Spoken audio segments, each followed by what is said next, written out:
Tracking Elsa, the now tropical storm continuing its path toward Florida. Our area may be out of the cone, but we could still be feeling some of those impacts.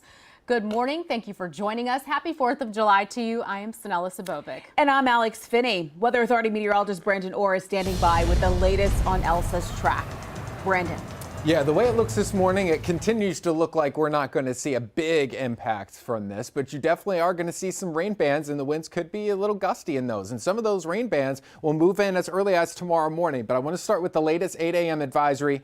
The next one is the 11 o'clock advisory coming out. Sometimes they do it a little bit early, so around 10:45 or so. We'll be here to keep you updated, though, as soon as they release it. Maximum sustained winds are at 65 miles per hour. It looks a little bit better than yesterday morning on satellite, just because these thunderstorms have wrapped fully around the center of this storm versus just all on one side. But when we have hurricane hunters flying through this, they can give us kind of an X-ray type of picture through this storm.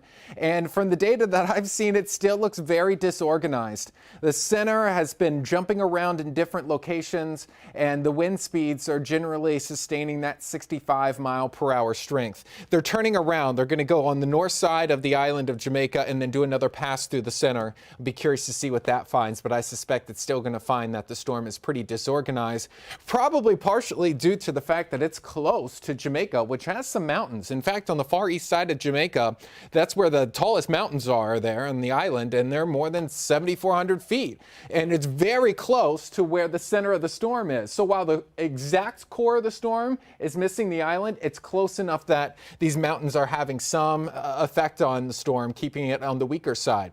We can also look at radar out of Cuba.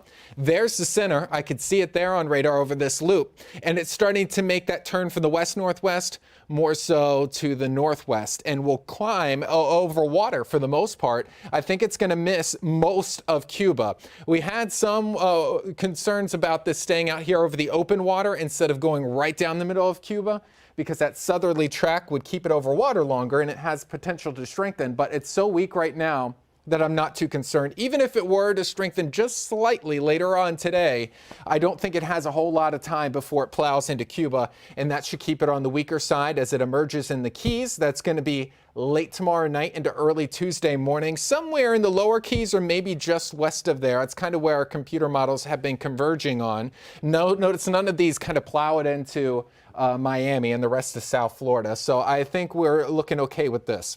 Tropical storm watches in place, Marathon, Key West down to Dry Tortugas. This may be upgraded to a warning later today. That doesn't mean we're expecting anything too significant. It's just we're getting closer to the storm. So if you see it upgraded to a warning, just know nothing has really changed.